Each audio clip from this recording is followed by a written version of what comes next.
आज जज साहब का आखिरी दिन था, रिटायरमेंट था।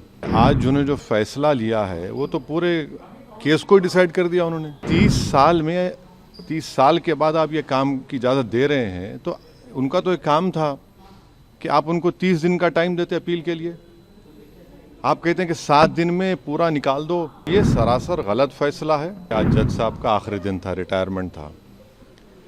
दूसरी बात ये थी कि उन्होंने 17 जनवरी को डिस्ट्रिक्ट मजिस्ट्रेट को रिसीवर अपॉइंट किया। तीसरी बात यह है कि आज उन्होंने जो फैसला लिया है वो तो पूरे केस को डिसाइड कर दिया उन्होंने। अरे आपने एक तो कितने 93 के बाद से अब तक वो खुद कह रहे हैं कि वहाँ पर कुछ नहीं हो रहा था। अब मस्जिद के तहखाने को आप दे रहे हैं, तो फिर आपने तो पूरा केस ही डिसाइड कर दिया। भाई कितने साल हो गए? 93 से आप 30 साल हो गए। हाँ, उसमें मूर्तियाँ कहाँ हैं, कैसे मालूम उनको? तो ये प्लेसेस ऑफ वर्शिप एक्ट का वायलेशन है। भाई 30 साल के बाद आप ये काम की इजाज़त दे रहे हैं, तो उनका तो एक काम था कि आप उनको 30 दिन का टाइम देते अपील के लिए।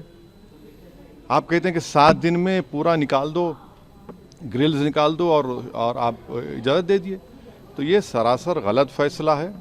और आखिरी बात यह है कि नरेंद्र मोदी की सरकार जब तक अपनी खामोशी को तोड़ेगी नहीं और साफ तौर पे कहेगी नहीं कि हम प्लेसेस ऑफ वर्शिप एक्ट के ऊपर स्टैंड बाय करते हैं, ये पूरे तनाज़े चलते रहेंगे। और मैं फिर से कह रहा हूँ कि जब बाबरी मस्जिद का टाइटल सूट का जजमेंट आया था, मैंने जिस एप्रीहेंशन का इजहार किया था कि वो फैसला यकीनन सुप्रीम कोर्ट हमारा आखिरी कोर्ट, हम इज़्ज़त करते हैं, मगर फेद की बुनियाद पर आने से ये तमाम चीज़ें खुल रही हैं।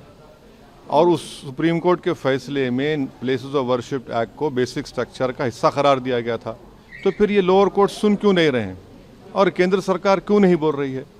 अब देखना ये है कि अब इंतज़ामिया कमेटी शायद इलाहाबाद हाई कोर्ट में अब इस जजमेंट गलत फैसले पर अपील करेगी। अब नहीं मालूम क्या फैसला आएगा, मगर 17 जनवरी को एक बात कहते हैं, फिर रिसीवर को बोलते हैं ये कर दो आप। आखिरी दिन आपका, खैर उनका इख्तियार है, उसको कोई रोक नहीं सकता। मैं आपके व्यूअर्स के समझने के लिए कह रहा हूँ। और प्लेसेस ऑफ वर्शिप एक्ट का मतलब क्या है? 30 साल से कुछ नहीं हो रहा है, आप उनको 30 दिन नहीं देते।